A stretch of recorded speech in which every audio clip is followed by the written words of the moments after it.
Relations ng chairman na tama siya because she is not a judge. And ang kanyang na-find out at mga sinabi sa report na yun ay mga opinion niya rin lang.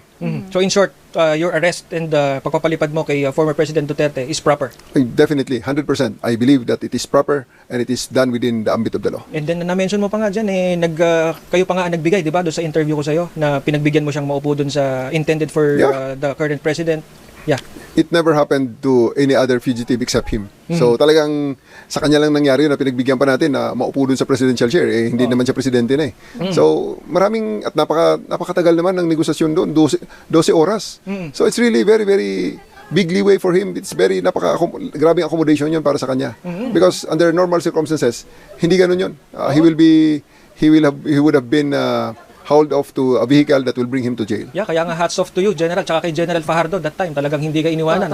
Yeah, maraming salamat din sa inyo. At pareho hindi natulog. Talagang nakita ko mulat na mulat pa. Tapos pag nakasagot, talaga namang medyo nawawala na nung panahon na. Anyway, sir, speaking of mga batikos, kanina, binatikos ka rin ng anak ni former President, si Mayor Baste. At sinabi niya, ano bang sinabi niya, Marlene? Yung pagkakapromote ni sir, na 2-star? Sketchy daw. Sketchy, yun ang sinasabi. Well, ang kina-question niya doon, bakit daw 2-star ako, biglang nag 4-star? Marami akong tinalunan na mga 3-star. At marami akong tinalunan ng mga senior. Kaya binalik ko na lang sa kanya. Ang iksi naman ng kanyang memorya. Yes, sir. Baka nakalimutan niya na ang unang chief PNP ng tatay niya ay 1-star na ginawang 4-star. And nobody questioned it, including me. Correct. Saludo kami lahat doon at we have to recognize that appointment because it is done within the ambit of the law. Sinasabi ng batas. Sinasabi ng 6975 that the president can choose the chief PNP from 1-star. all the 1-star generals and above.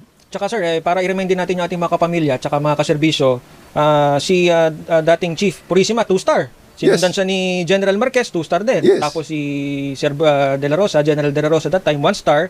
And then Oscar Albayalde, 2-star. Gamboa, General Gamboa, Kaskulan, 3-star. Then De Bolsinas, 2-star. General Eliazar, 3-star. General Carlos, 2-star. And General Azurin, 3-star to 4-star. And then Acorda, 2-star. And then sinundan mo, sir, si General Marbil, 2-star din. Naging 4-star, di ba? Kaya dapat magpasalamat si Baste sa iyo. Magbayad siya ng tuition para sa leksyon na yun. Hindi siya marunong magbasa eh. Di ba? Parang aiksi ng kanyang memorya at batikos lang siya ng batikos na sa bagay, nakikita naman natin sa social media, binabanatan naman siya ng mga netizens. Kasi hindi naman bobo ang ating mga kababayan. Matatalino ang mga Pilipino, no? Except maybe siguro sa ilang kagaya niya na hindi nagbabasa na o hindi nag-updated or may selected amnesia na talaga sinasadya. Alam niya ang totoo dyan. Kaya lang, para lang makabatikos, susubukan niyang lumusot. Hindi nga lumulusot ngayon sa ating mga kababayan. Pero sir, are you looking forward to make peace with Vice President Sara, kay Baste? Hindi ko sila personal nakaaway ha. Wala tayong pinapersonal dito. All the rest is, everything are just, these are all just part of doing our job.